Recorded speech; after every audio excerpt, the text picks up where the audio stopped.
seorang bangsa India daripada negeri Sembilan. Saya mempunyai masalah gangguan setiap malam. Dah hampir dekat 3 tahun saya dah macam-macam tempat saya dah pergi tengok, tapi tidak berjadi-jadi. Yang jadi-jadilah dalam sehari 2 hari, lepas tu datang balik gangguan tu, sehinggalah saya punya perniagaan semua saya hilangkan.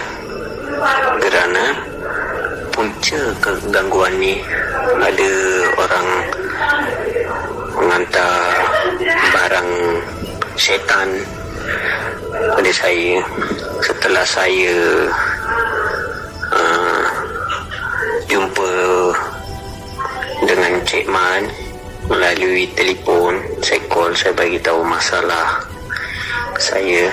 Hanya sehari saja saya sudah selesai masalah saya, diselesaikan oleh Cik Man. Nah, sekarang ni saya hampir dah nak mula meniaga perniagaan saya. Untuk orang yang jauh-jauh bolehlah hubungi Cik Man. Dari jauh pun boleh scan. Dia mempunyai ilmu yang begitu tinggi. Waalaikum. Nani negeri Sembilan இருந்து தமிழ்நாட்டை சேர்ந்தவன். எனக்கு வந்துட்டு என்ன பிரச்சனை இருக்குன்னா, 2019 இருந்து காடியில் ஆக்சிடென்ட் பட்டேன். அதில் இருந்து கங்குவான்.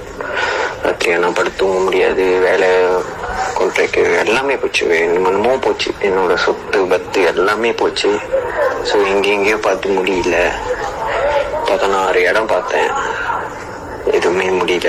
கடைசியாக நிச்சயமான டிக்டாக் மூலியமா ஃபோன் அடிச்சு இந்த மாதிரி பிரச்சனை அப்படின்னு சொல்லி சொன்னேன். ஸோ அவருக்கு ஒரே நாளில் என்னோட பிரச்சனையை வந்துட்டு சொல்யூஷன் பண்ணி விட்டாரு.